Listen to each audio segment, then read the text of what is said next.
என்ன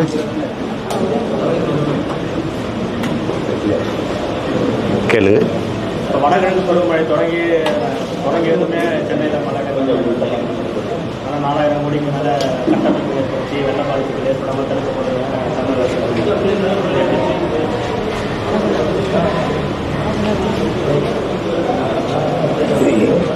நீண்ட கால தவறு இது. இதை இப்போ இந்த ஆட்சி, இதுக்கு முந்தைய ஆட்சி இப்படி சொல்லி பயனில்லை. உங்களுக்கு தெரியும், மாறி மாறி இவங்க தான் ஆள்றாங்க. எப்படி நம்ம கவனிக்க வேண்டியது இருக்குன்னா, ஒரு தலைநகரம் ரொம்ப அடிப்படை மழைநீர் கழிவுநீர் வெளியேறதுக்கான வாய்க்கால், கால்வாய், அது சரி பண்ணுறது. இது ஒவ்வொரு இதுலேயும் 12,500 கோடி அந்த மாதிரி அவங்க நிதி ஒதுக்குறாங்க.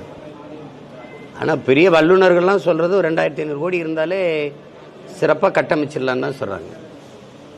ஆனால் நீங்கள் பாருங்கள், ஒவ்வொரு முறையும் நம்ம இதில் இந்த சிக்கலில் ஒவ்வொரு முறையும் நம்ம சிக்கி சிக்கி தவிக்கிறோம். பெரும் சிக்கல். அதான் அந்த பாதிப்புகளுக்கு வந்த பிறகு இப்போ நீங்கள் 4,000 கோடி பண்ணிட்டோம், நாங்கள் எல்லாம் செலவு பண்ணிட்டோம் அப்படிங்கிறாங்க. சிலர் 5,000 கோடி நாங்கள் செஞ்சு பண்ணிட்டோங்கிறாங்க. ஆனால் 1,200 டிராக்டர் கொண்டு வந்துட்டோம், தண்ணி இறைக்கிற விசை எந்திரம் கொண்டு வந்துட்டோம் அப்படின்னு. கட்டமைப்பு சரியாக இருந்தால் இது தேவையில்லையே. சரி, இதை எடுத்து ஊற்றுறீங்க, எங்கே ஊற்றுவீங்க? இந்த சாலையில் எடுத்தால் அந்த சாலையில் ஊற்றுறீங்க, அது எங்கே போகும்? அப்போது மழை நீர் நீங்கள் போதுமான அளவுக்கு நமக்கு மழை பொழிவு இருக்குது. 980 மில்லிமீட்டரு, 4,500 டிஎம்சிக்கு மேலே நமக்கு மழை பெய்யுது. ஆனால் அடுத்த நொடியே கடலில் போய் கலக்க விட்டுட்டு கடல் நீரை சுத்திகரித்து நான் குடிநீர் ஆக்குறேங்கிறது, அதுக்கு 50,000 கோடி முதலீடு செய்கிறாங்க.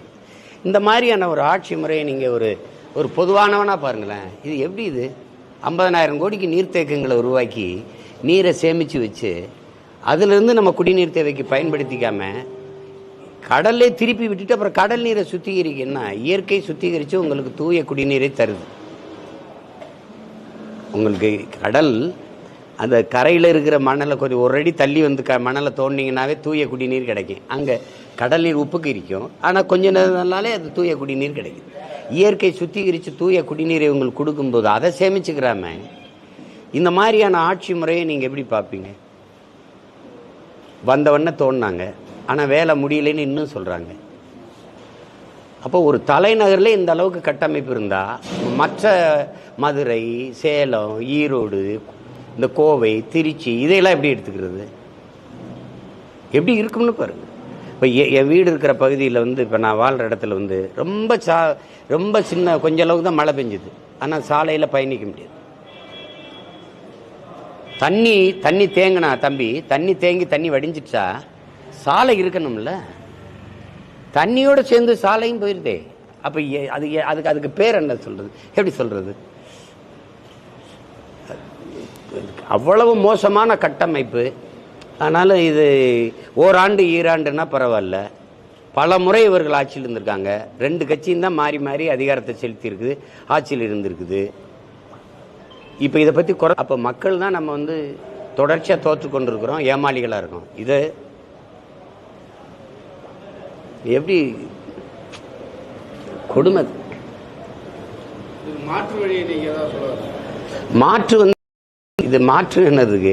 நீங்கள் ஆட்சி அதிகாரம் எங்ககிட்ட கொடுங்க, ஒரு 5 ஆண்டு கொடுங்க, இந்த கட்டமைப்பை தகர்த்துட்டு ஒரு புதிய கட்டமைப்பை நாங்கள் உருவாக்கி காட்டுறோம்.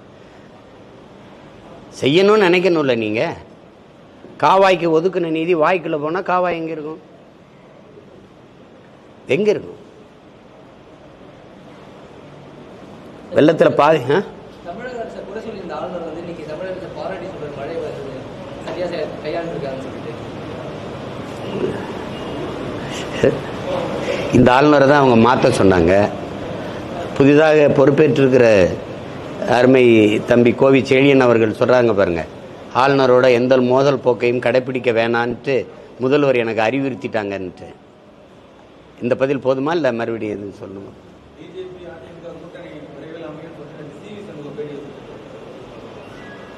அப்படி ஐயா பொதுச் செயலாளர் ஐயா எடப்பாடி பழனிசாமி அப்படி சொல்லலையே. அப்படி சொல்றாருன்னு சொல்லுங்க. திமுக நீங்கள் கூட்டணிங்கிறது தேர்தலில் உடன்பாடு வச்சு நேரடியாக களத்தில் சந்திக்கிறதா கூட்டணி நீங்கள் நினச்சிங்கன்னா அதுக்கு நான் பதில் சொல்ல முடியாது. ஆனால் இப்போ அது கூட்டணி வச்சு தான் ஆட்சி நடத்துது. இப்போ நான் உங்களுக்கு ஒன்று கேட்குறேன், நீங்கள் இது ஆழ்ந்து கவனிங்க. இப்போ இந்த நாட்டின் முதலமைச்சர் நான் இங்கேருந்து டெல்லிக்கு பிரதமரை சந்திக்க போகிறேன்னா இந்த காரணத்துக்காக போகிறேன், இந்த கோரிக்கையை வச்சு சந்திக்க போகிறேன் அப்படின்னு ஏதாவது ஐயா ஸ்டாலின் செய்தி வெளியிட்டதை பற்றியெல்லாம் இல்லை. போய் சந்திச்சாரா இல்லையா? சந்திச்சார்.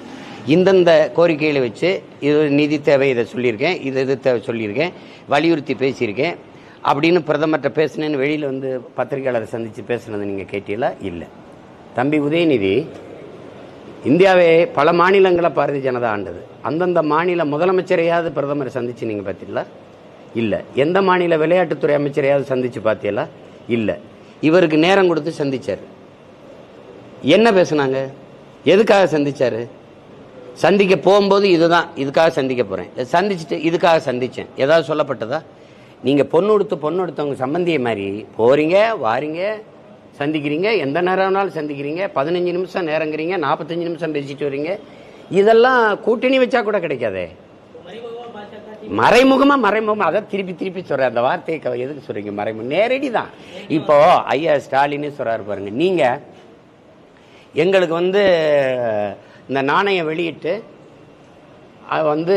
ராஜ்நாத் சிங் பேசிட்டு போகிறாரு, நீங்கள் கூட்டணி வச்சிருந்த போதும் நீங்கள் அம்மா ஜெயலலிதா வெளியிடும் போது அவங்க வரலை அப்படின்னா, கூட்டணி வச்சிருந்த போதும் கூட வரலை, ஆனால் கூட்டணி வைக்காமையே வர்றாருன்னா யார் நெருக்கமாக இருக்காங்கிறத நீங்கள் தான் யோசிச்சுக்கணும். அதை அவரே பேசுனது இருக்கு, வேணா எடுத்து உங்களுக்கு அனுப்பிட்டா. அந்த காசு ஐயா கலைஞர் பேரில் வெளியிட்ட காசு வெளியீட்டு விழாவிலே அவர் பேசியிருக்கு அப்படி. ஆனால் வாயிலேயே எல்லாரையும் எங்களையெல்லாம் பிஜேபி பி டீம்பாங்க. ஏன் நாங்கள் பி டீம்னு கேளுங்களேன், எங்களை கேளுங்க. ஏ டீம் திமுகவாக இருக்கிறதுனால நாங்கள் பி டீமாக இருக்கோம்.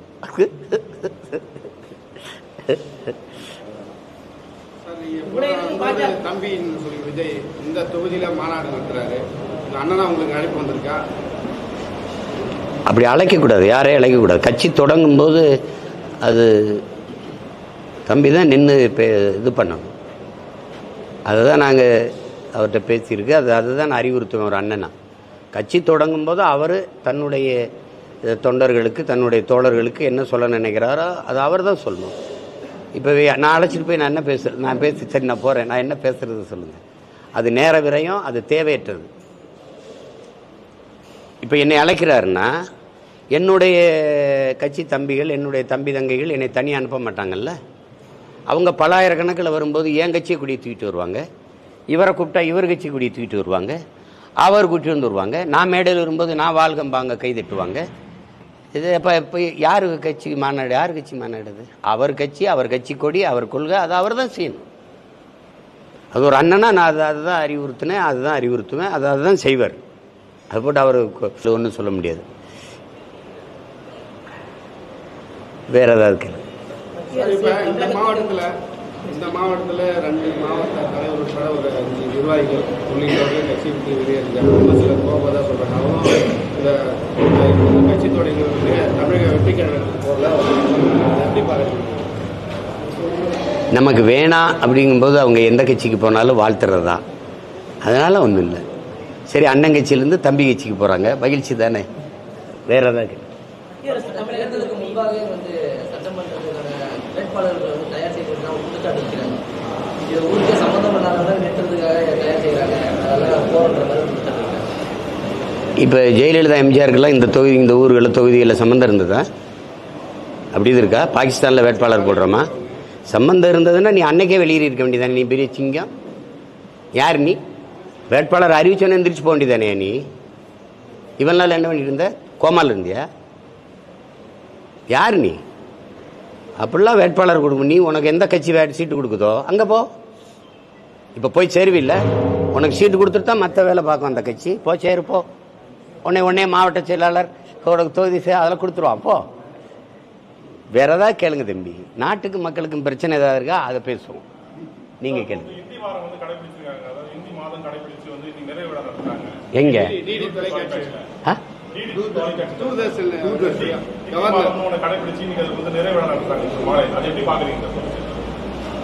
தொலைக்காட்சியோட லோகோவே காவின்னு எடுத்துக்கோங்க. ஆமாம், அது புதிதில்லை. இந்த இப்போ காவி இதெல்லாம் அவங்க செய்வாங்கன்னு எதிர்பார்த்தது தான். நம்ம ஏன் அவங்கள இப்போ நீங்கள் முதல்ல இது ரொம்ப ஆழமான இது ஒரு பொருள்பட பேசணும். இது ரொம்ப ஆழமாக கவனித்து பேசணும். இந்தியான்னு ஒரு நாடு இருந்ததா உருவாக்கப்பட்டதான்னு வரலாற்று பூர்வமாக நீங்கள் பேசணும். உருவாக்கப்பட்டது. இது பல்வேறு மொழிவழி தேசிய இனங்களின் தேசம். இது அதனுடைய ஐக்கியம்தான், அதனுடைய ஒன்றியம்தான் இந்தியா. அப்போ அதில் ஒரே மொழி, அந்த மொழியை எல்லாரும் படிக்கணும், எல்லாரும் பேசணும், ஒரே மொழியை நிறுவணும்னு நீங்கள் நினைக்கும் போது தேச ஒற்றுமை என்பது கேள்விக்குரியாயிரு. நீங்கள் அண்ணல் அம்பேத்கர் பல முறை வலியுறுத்துறார், அதை நானும் எடுத்து பேசியிருக்கேன்.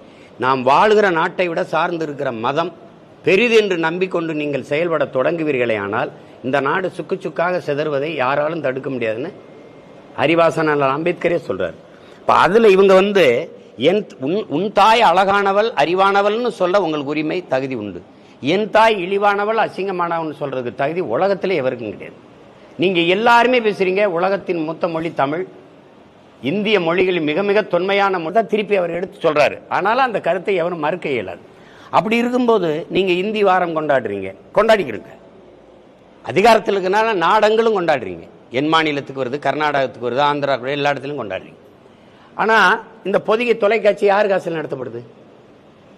இப்போ பொதிகைங்கிறத மாற்றிட்டீங்க, டிடி தமிழ்னு கொண்டு வந்துட்டீங்க. அது யார் காசில் நடத்தப்படுது? மத்திய அரசு. மத்திய அரசு காசு எது தம்பி? மத்திய அரசு காசு எது?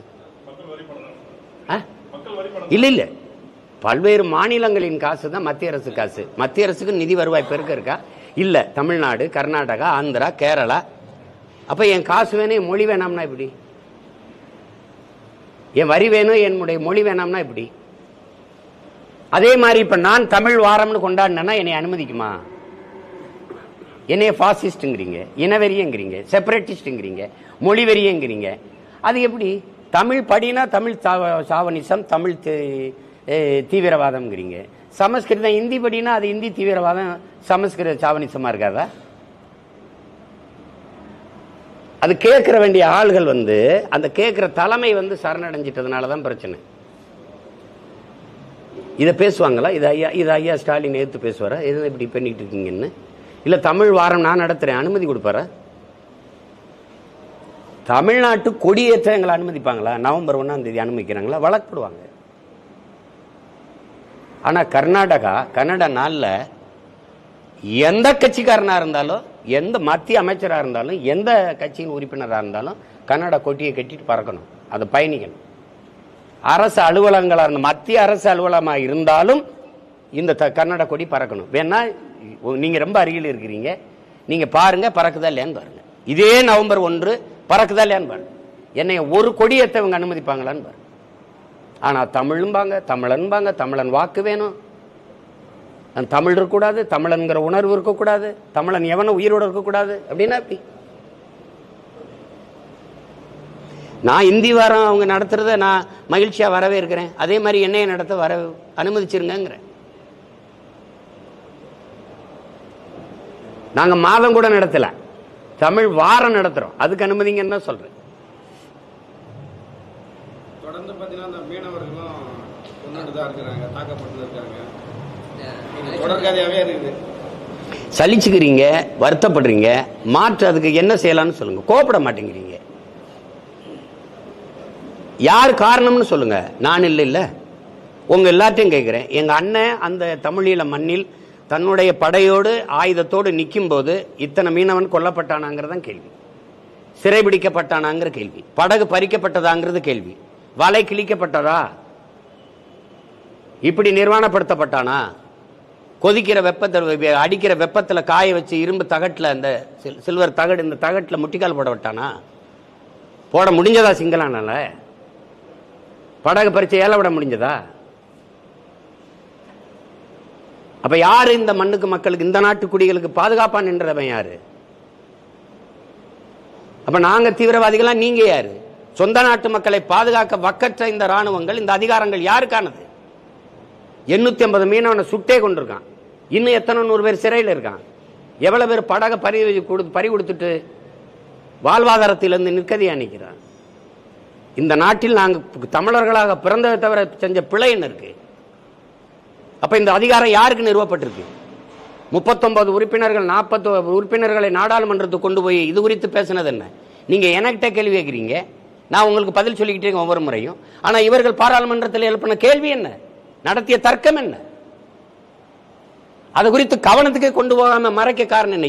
எளிய மக்கள், அதிகாரமற்ற மக்கள், குரலற்ற மக்கள், நச்சு ஆலைகள் எல்லாம் நிறுவப்பட்ட இடங்கள் எங்க? கடலூர்.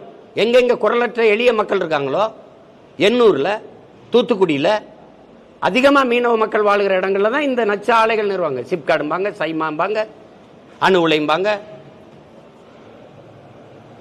எண்ணூர்லாம் வந்து பாருங்க, மனிதர்கள் வாழ்வதற்கு ஒரு விழுக்காடாவது வாய்ப்பு இருக்கா பாருங்க. இங்க பூரா நச்சு ஆலைகள். ஏன்னா அவனுக்கு அதிகாரம் இல்லை.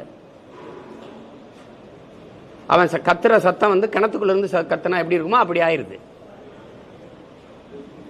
அதுதான் இங்க இருக்கிறது, தொடர்ச்சியா நடக்குது அப்படின்னு நான் எத்தனை முறை சொல்லியிருக்கேன்.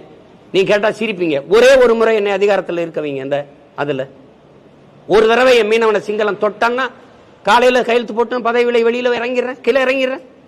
தொட சொல்லுங்க பார்ப்போம். ஏன்னா அவனுக்கு தெரியும் நான் யாருன்னு அவனுக்கு தெரியும். எல்லை தாண்டி வர்றாங்கிறதானே சிங்களம் குற்றச்சாட்டு. கேரள மீனவன் எல்லை தாண்டி வர்றானா இல்லையா? எத்தனை முறை கேட்டிருக்கேன் இதே ஊடகத்துக்கு வாயிலா. வர்றானா இல்லையா? வர்றான். ஏன் அவனை நீங்க இது பண்ணல? ஏன் சுடல? ஏன் அவன் படகை பறிக்கல? ஏன் அவன் வலையை கிழிக்கல? நீ ஏன்? அப்ப எல்லை தாண்டி வர்றவன் மீனவங்கிற பிரச்சனை இல்ல, தமிழன்கிறதா உனக்கு பிரச்சனை. அப்போ அவன் மீனவன் செத்த போது நீ கவலைப்பட மாட்டியே. எல்லாத்தையும் மறந்துட்டு நாங்க உங்களுக்கு ஓட்ட போட்டு விட்டுறோம்ல, அதனால எங்க உயிரை பத்தி உனக்கு கவலை கிடையாது. எங்க உரிமையை பத்தியோ எங்களோட உணர்வை பத்தியோ உனக்கு கவலை கிடையாது. என் வாழ்க்கையை பத்தி கவலைப்படாத உனக்கு வாக்கு போட்டு விடுறேன்ல, அதான் பிரச்சனை. அதனால தொடருது இந்த துயரங்கள்.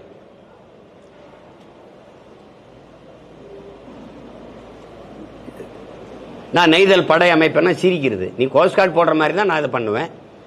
பினராயி விஜயன் நெய்தல் படை நான் சொன்னது அதே உடையை போட்டு ஆரம்பிச்சு அவர் நிறுவன போது நீலச்சி என்னை சிரிச்சிங்க. இப்ப அவரை சிரிக்க வேண்டியது என்ன? என் நாட்டு சொந்த நாட்டு மக்களை காப்பாற்றாத ராணுவம் இருக்கும்போது என் நாட்டு என் குடிகளை என் உறவினரை காப்பாற்ற நான் எனக்கென்று ஒரு படையை கட்டுவதில் நீ எப்படி தலையிட முடியும்? உன்னுடைய கடற்படை என் மக்களை காப்பாத்திருந்துச்சுன்னா எனக்கு எதுக்கு ராணுவம், எனக்கு எதுக்கு படை? தம்பி, உங்க வீட்டுல ஒரு வாயில் காவலர் போடுறீங்களா தம்பி? காவலர்கள் உன் வீட்டை பாத்துக்குருவாங்கன்னா நீ வாட்ச்மேன் போட மாட்டீல? எல்லார் வீட்லயும் எல்லாம் தான் போலீஸ் இருக்கே, ராணுவம் இருக்கே, அப்புறம் எல்லார் வீட்லயும் சென்ட்ரி போடுற. எதுக்கு வாட்ச்மேன் போடுற? எதுக்கு வாயில் காவலனை நிறுத்துற? அதான் போலீஸ் வரும்ல, அதான் ராணுவம் வரும்ல. அப்ப தேவைப்படுதுல. அது மாதிரிதான் என் குடிகளை காக்க எனக்கு ஒரு படை தேவைப்படுது. ஓட்டு போடும்போது துணை ராணுவ படை நிக்குதா இல்லையா? வாரிசில் நின்று ஓட்டு போடுறதுக்கு பாதுகாப்பு கொடுக்க. காவிரி பிரச்சனை வரும்போது கன்னடர்கள் எங்களை அடிச்சு விரட்டும் போது ராணுவ வரவன துணை ராணுவ படையாவது வந்து எங்களை பாதுகாத்து நின்றுக்கணுமா இல்லையா? சொந்த நாட்டுக்குள்ள மூட்டை முடிச்ச கட்டிக்கிட்டு அகதியா நாங்க நடந்து வந்ததை நீங்க பாத்தீங்களா இல்லையா? அப்புறம் எனக்கு நாட்டுப்பற்றுவாங்க எப்படி வரும்? தவிச்ச வாங்கி தண்ணி வாங்கி தர துப்பு இல்ல. நீ எதுக்குடா தேசப்பற்ற பத்தி பேசுற? எங்க ஊர்ல சொல்ல தவிச்ச வாய்க்கு தண்ணி தர மாட்டான் அவன், அவன் ஒரு மனுஷனான்னு. இவங்களோட பாசம் வை, நேசம் வை, பற்று வைனா எப்படி வரும்?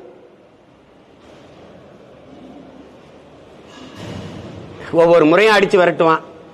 கேட்காதீங்க, அங்க இருக்கிற தமிழர்கள் வாழ்க்கைக்கு பாதுகாப்பு இருக்காது. என்ன பயங்காற்றிய நீ? அங்க இருக்கிற தமிழர்களினுடைய பாதுகாப்பை கவனத்தில் எடுங்க. அப்ப இங்க இருக்கிற கன்னடர்களுடைய பாதுகாப்பை பத்தி நீங்க கவலைப்படலையே எப்படி? ஏன்னா நான் மானம் கட்டவன், எனக்கு கோப உணர்ச்சி கிடையாது. ஏன்னா நான் சோறு சாப்பிடுறது இல்ல, ரைஸ் சாப்பிடுறேன்ல, அதனால வர பிரச்சனை. நான் என் தன்மானத்தை அடமான வச்சு 550-60 ஆண்டுகள் ஆயிடுச்சு. ஏன் அங்க இருக்கிற தமிழனை அடிப்பான் கன்னடனுங்கிற பயம் எனக்கு வரணும்னா இங்க இருக்கிற கன்னடனை தமிழ அடிப்பான்ங்கிற பயம் அவனுக்கு ஏன் வரல? ஏன் வரல? தம்பி, அது என்ன உங்களுக்கு வந்தா தக்காளி சட்னி, எங்களுக்கு வந்தா ரத்தம், எங்களுக்கு வந்தா தக்காளி சட்னியா மாறிடுதா தம்பி? உங்க உடம்பெல்லாம் சந்தனத்துல செஞ்சிருக்கு, எங்க உயிரும் உடம்பு சாக்கடை சகதியில பண்ணிருக்கா தம்பி? தன்மானத்துக்காக உயிரை விட்ட ஒரு இனத்தின் கூட்டம் இப்படி தற்கொலையா நின்றுகிட்டு இருக்கு. இப்படி சுயமரியாதைக்கு கட்சி தொடங்கின இவன் தான் எவங்கால விழுகிறன்னு தெரியாம விழுந்து கிடக்குறான். தன்மானத்துக்கு இயக்கம் கண்டவன் அவமான சின்னமா அலைகிறான். இன்னைக்கு 1 சீட்டு 2 சீட்டு 3 சீட்டு 3/4 சீட்டுக்கு போய் கேவலம். வேற ஏதாவது கேளுங்க. அவ்வளோதானா? சார், மற்ற மாநிலங்களில் இருக்கிற மொழிப்பற்று நமக்கு மொழிப்பற்று இல்லாமல் இருக்குது. அதுக்காக தமிழக அரசு வந்து திராவிட மாடலெல்லாம் விட்டுட்டு தமிழர்களுக்காக எப்போ தான் போராடும்? அதுக்கான வாய்ப்பு எதிர்காலம். திராவிட மாடல்களெல்லாம் ஒழிச்சிட்டிங்கன்னா தானாக மொழி வளர்ந்துடும், வாழ்ந்துடும். நீங்கள் கன்னடர்கள் வந்து குறிப்பாக நம்மளை காரணம் சொல்கிறாங்க, தமிழர்களுக்கு இருக்கிற மொழி பற்று நமக்கு இல்லைன்றாங்க, பிற மாநிலங்கள்லாம் சொல்லுது. நீங்கள் ஒன்று நீங்கள் கவனிக்கணும் ஐயா, இங்கே இந்தியாவிலேயே ஒரே ஒரு மாநிலம் தான் இந்தியை எதிர்த்து போராடுது. இந்தியாவில் இருக்கிற இன மக்கள்லேயே தூய இனம் வந்து கலப்பினம் இல்லாத கொஞ்சம் கொஞ்சம் அங்கங்கே இருக்கிற இனம் வந்து தமிழர்கள் மட்டும்தான். ஏன்னா இமயம் வரை பறை வாழ்ந்தவன் இவன் தான். இது ஒரு பெருத்த இனக்குற்றம், தொல்குடி சமூகம் இவன். இது மொழி கணப்பில் திரிஞ்சு செதஞ்சு கன்னடமும் கலிதெலுங்கும் கவின் மலையாளமும் துளுவும் உன் உதிரத்தில் புதித்ததுவேன்னு நீங்கள் உங்களுக்கு தெரியும், மனோன்மணியன் சுந்தரனா இருப்பார்னு. இப்போ அந்த மாதிரி நம்மளுடைய கிளை மொழிகள் தான் இதெல்லாம். இப்போ இவன் வந்து இவனெல்லாம் இந்தியை எதிர்க்கல, ஒரே ஒருத்தன் தான் எதிர்த்தான், தமிழன். ஏன்னா அவனுக்கு வந்து அவன் வேறு அப்படியே உயிர் சண்டை போட்டான். இப்போ இந்த மொழி இந்த மொழி புரட்சியில் கட்சியை ஆரம்பித்து காத்திருந்த திமுக எப்படா கட்சியை வர்றதுன்னு இந்த மொழி போராட்டத்தை பிடிச்சிக்குது. திமுகவுக்கு மொழி போராட்டத்துக்கு சம்மந்தம் இருக்கா? இல்லை. தன்னெழுச்சியாக மாணவர்கள் போடுறாங்க. சிவங்க ராஜேந்திரன் திமுகவும் இல்லை, அன்னைக்கு எங்கள் மாமா காளிமுத்தும் ஐயா நாவண்ணா காமராஜர் தியாகராஜ கல்லூரியில் நகலை எரிச்சா 2 பேரும் திமுக இல்லை, அன்னைக்கு மாணவர்கள். அதே மாதிரி கீழப்பட சின்னசாமி மட்டும்தான் திமுக. அவர் அண்ணாதுரை அவர்கள் இந்த மொழி போராட்டத்திலிருந்து வெளியேறிட்டாரு, விலகிட்டாரு, நலிவிட்டாருன்னு கோபத்தில் தீக்குளிச்சார். வரலாறு தாங்கய்யா ஐயா, வரலாறு தான். அப்புறம் எண்ணற்ற பெருமக்கள் என் உயிர் தமிழ் இந்தி திணிப்பால் இறந்து விடுமோ என்று இறந்தான், உயிரை பழி கொடுத்தான். அவங்களுக்கு தெரியாது. அதுக்கு முன்னாடி நடராஜன் தாளமுத்து 35 நடந்த போராட்டத்தில். இப்ப இந்த திராவிட அதிகாரத்துக்கு வந்தவன் இந்த மொழி போராட்டத்தில் இந்த புரட்சியை பயன்படுத்தி மேல வந்தவன் என்ன யோசிக்கிறான்னா, தமிழனுக்கு உயிர் உடல்ல இல்ல, தமிழனுக்கு உயிர் அவன் மொழியில இருக்கு. அது இருக்கிற வரை, மொழி பற்று தமிழனுக்கு இருக்கிற வரை தமிழன் அல்லாதவன் இங்கே ஆட்சி ஆள முடியாது. அப்ப தமிழனுடைய மொழி பற்று அந்த மொழியை அழிக்கணும். அப்ப மற்றவனுக்கு முன்னாடி வீழ்வது நாமாக இருந்தாலும் வாழ்வது தமிழாக இருக்கட்டும், எங்கும் தமிழ் எதிலும் தமிழ், தமிழன் என்று சொல்லடா, எல்லாம் நம்ம முன்னோர்கள் வச்ச முழக்கத்தை தானே சொன்ன மாதிரி வச்சு ஏமாத்தி தமிழகத்தின் தமிழ் தெருவில் தமிழ்தான் இல்லைன்னு புரட்சி பாவலம் பாடினா எங்கேயாவது இருக்கா? இது தெரியாதா? இந்த தெருவில் போன ஐயா கருணாநிதிக்கு, இந்த தெருவில் போன அம்மையார் ஜெயலலிதாவுக்கு, இந்த தெருவில் போய்கொண்டிருக்க ஐயா ஸ்டாலினுக்கு தெரியாதா தமிழகத்தின் தமிழ் தெருவில் தமிழ் இல்லைன்னு? ஏட்டில் இருக்கா? நாட்டில் இருக்கா? ஆட்சி இருக்கா? அதிகாரத்தில் இருக்கா? வழிபாட்டில் இருக்கா? வழக்காடு மன்றத்தில் இருக்கா? பண்பாட்டில் இருக்கா? பயன்பாட்டில் இருக்கா? தமிழன் நாக்கில் இருக்கா? எங்கும் இல்லாத தமிழ் எப்படி நாட்டில் வாழும்? அப்போ வாழணும்னா சொல்றாங்களே, தமிழாய்ந்த தமிழ்நகன் தான் தமிழ்நாட்டை ஆளுதல் வேண்டும்ங்கிறாரு. உங்களுக்கு புரியுதுன்னு நினைக்கிறேன். உங்களுக்கு தமிழ் மீளணும், தமிழ் வாழணும்னா தமிழன் ஆளணும்.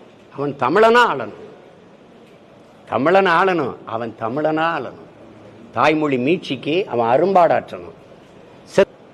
அது செத்துருச்சு, அதிகாரத்துக்கு வந்துட்டான். இவன் அதிகாரத்தில் இருக்கவன் எங்கவன் இல்லையே. திராவிட மாடல், திராவிடம்ங்கிற சொல் எந்த மொழி? சமஸ்கிருதம். மாடல்ங்கிறது எந்த மொழி? ஆங்கிலம். ஆனா தமிழ் வாழ்க ஆட்சி, திராவிட மாடல் ஆட்சி எப்படி வாழும்?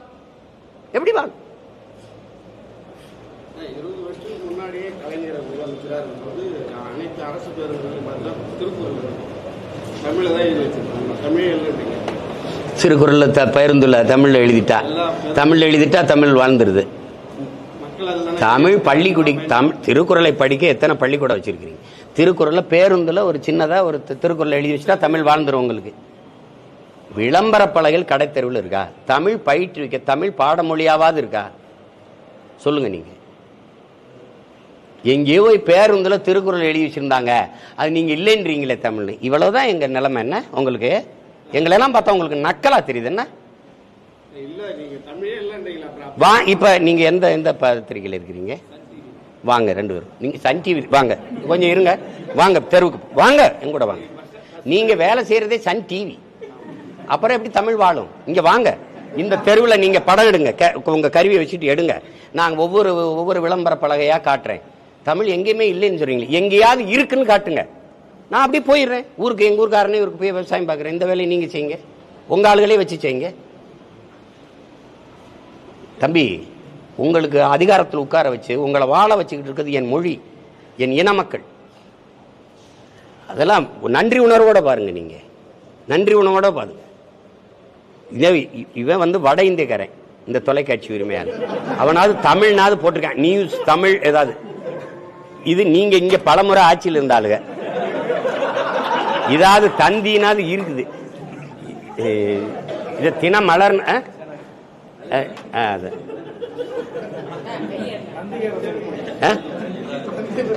இந்த தந்தின்னு இருக்கு பாருங்களேன்.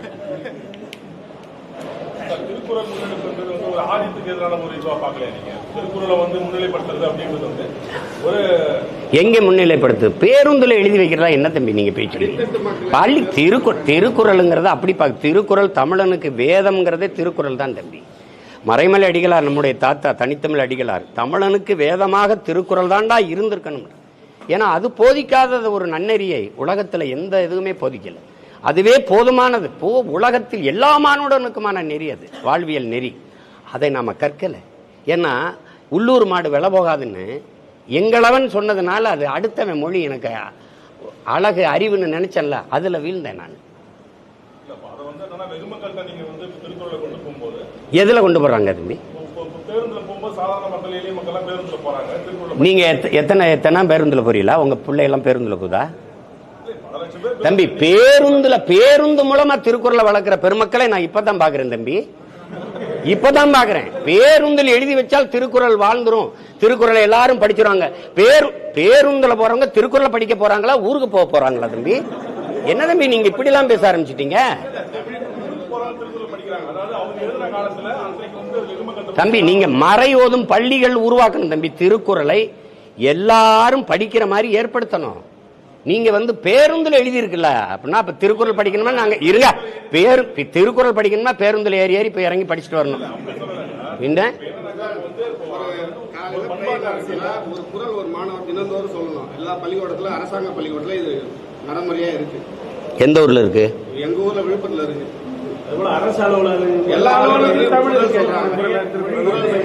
எல்லாத்துலயும் தமிழ் இருக்கா? பரவாயில்லையே, எல்லா அலுவலகத்திலும் தமிழ் இருக்கா?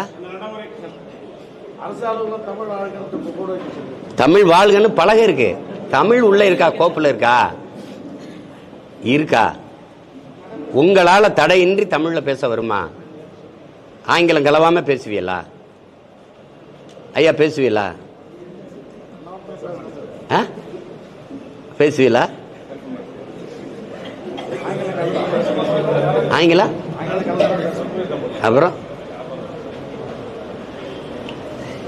சரி பாப்போம். இனிமே நான் சொல்றேன், யாராவது திருக்குறள் படிக்கணும்னா பேருந்துல ஏறி போயிட்டு வாங்க அப்படின்னு அனுப்பி வைக்கிறேன்.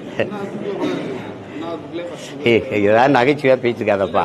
ஒன்னாவது புத்தகத்துல இருக்குன்னு, ஒன்னாவது புத்தகத்துல இருக்கு திருக்குறள்.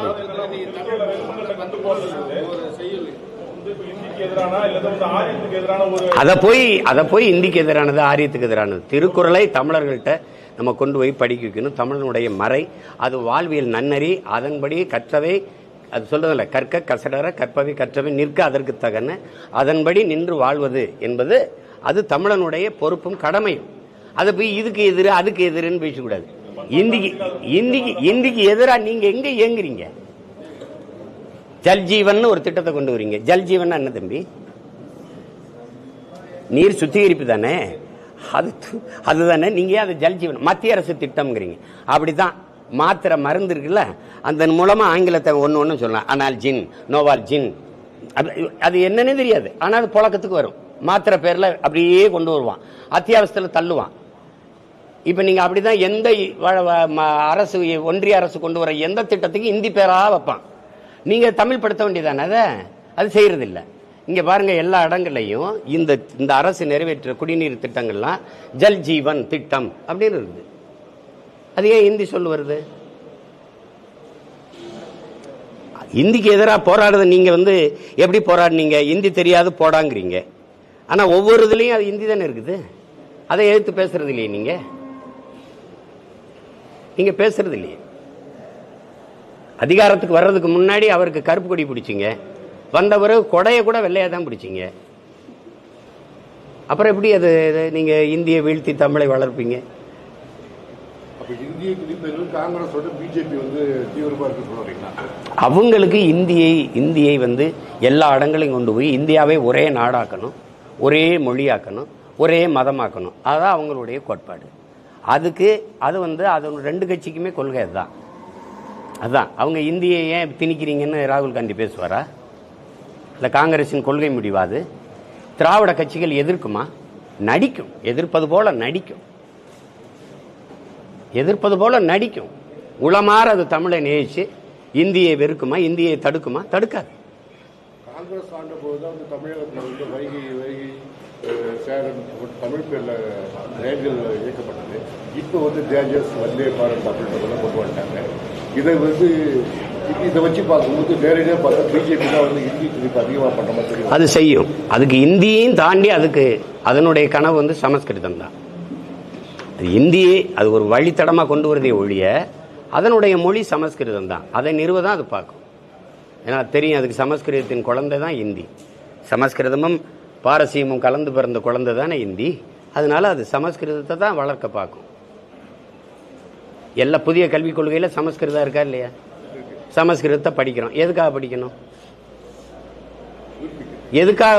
தேவ பாஷைங்கிற தேவ பாஷைன்னு என் மொழி தான் தேவ பாஷை, இறைவன் மொழி. மணிநெற்றி உமிழ் சங்கன் தளர்வுரை சுடர்கடவுள் தந்த தமிழ்ங்கிறான். சிவபெருமானே தந்த தமிழ்றாங்கிறான்.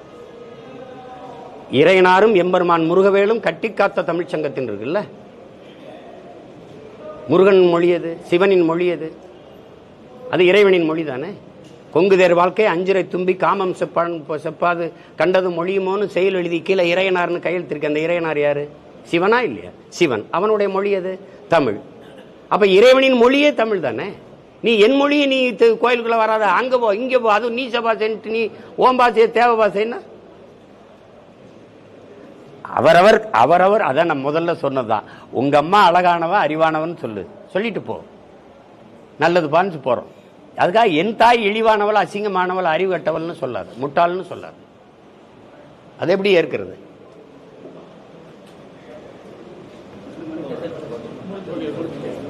நல்லது.